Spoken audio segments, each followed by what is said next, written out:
Fala pessoal, tudo bem com vocês? Bora falar dos brasileiros na noite dessa terça-feira na Libertadores e na Copa Sul-Americana. O São Paulo, por exemplo, foi até Medellín na Colômbia e voltou com um empate heróico, hein? Olha, o 0-0 não dizem nada o que foi o jogo, a gente vai falar sobre isso. O Flusão conquistou uma boa vantagem no jogo de ida para decidir em casa depois contra o América de Cali. E o Fortaleza só empatou com o Vélez Sarsfield da Argentina. Chega mais, eu sou o Chico Garcia, inscreva-se no canal e vamos juntos.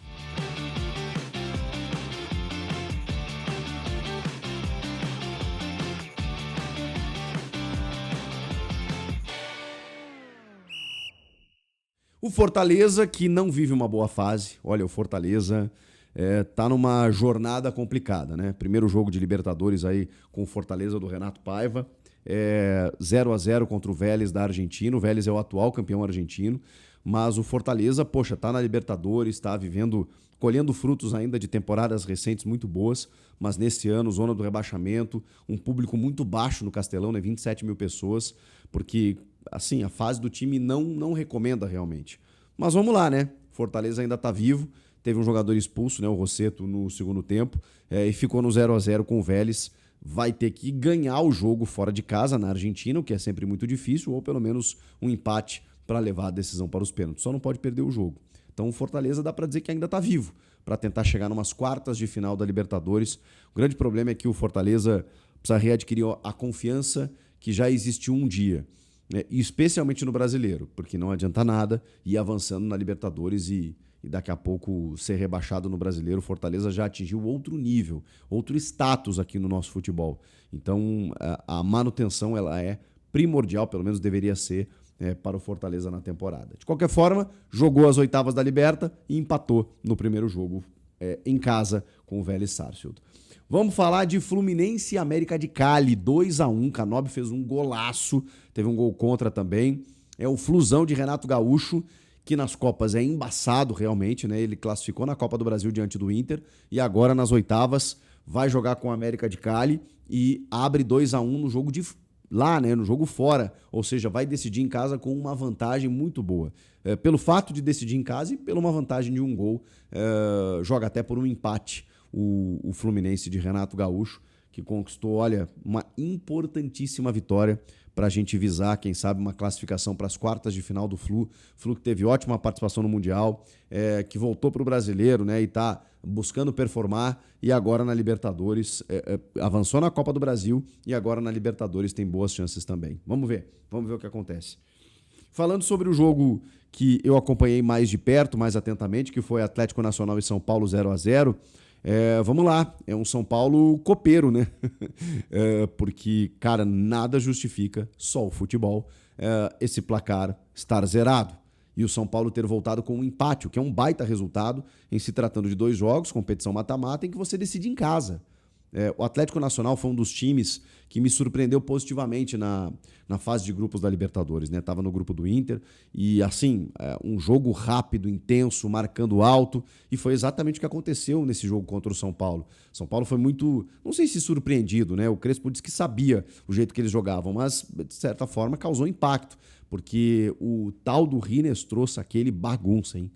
Caramba! E pelo lado direito, né? Onde tá lá o Enzo Dias e não pelo lado esquerdo, direito ofensivo, esquerdo defensivo, né? Onde está lá o Enzo Dias. Pelo direito defensivo do São Paulo com o Ferrarese, eu imaginei que seria mais difícil do Rinestrosa se criar. Mas o Ferrarese acabou fazendo um jogo terrível e o Enzo Dias foi um dos melhores em campo. Então, né, estavam com papéis invertidos, porque o Enzo não joga normalmente tão bem quanto o Ferrarese. E hoje não foi o que aconteceu. Foi um time que marcou alto, meteu uma pressão danada, chegou em cima várias vezes. Rafael fez defesa, 2 bolas na trave e 2 penalidades, né? Sim, o Atlético Nacional saiu do 0-0 e depois de perder 2 penalidades no jogo. A primeira, uma cobrança muito alta do Cardona, né? Muito alta, perdão. Do lado da trave, ele tenta tirar do Rafael, né? O Rafael tava com cara de que ia pegar o pênalti, né? E ele chuta para fora. Isso no primeiro tempo, quando a bola bate na mão do Ferrarese, que é uma bola, um cruzamento do Rinestrosa, né? Aí tem um jogador que tá no meio da área, ele vai meio que tocar e o Ferrarese tá com o braço A bola é perto? É uma bola inesperada? É. Só que esse braço estendido, ele incrimina, portanto o pênalti foi bem marcado de acordo com a regra. Não fui eu que fiz a regra, então a gente pode questionar a regra. Agora, de acordo com o que está ali no texto da regra, foi um pênalti bem marcado. E o Cardona desperdiçou. São Paulo volta para o jogo, cria oportunidades, tem bola na trave, tem bola chegando perto e tal. São Paulo cresceu no jogo a partir de então. E aí, no segundo tempo, o Atlético Nacional tem mais uma penalidade. De novo do Ferrarese, numa bola meio, assim, boba, né? Porque o cara tá na área, mas não tá perto do gol. Ele chega atropelando ali com o quadril, assim, desloca. O árbitro marcou a penalidade.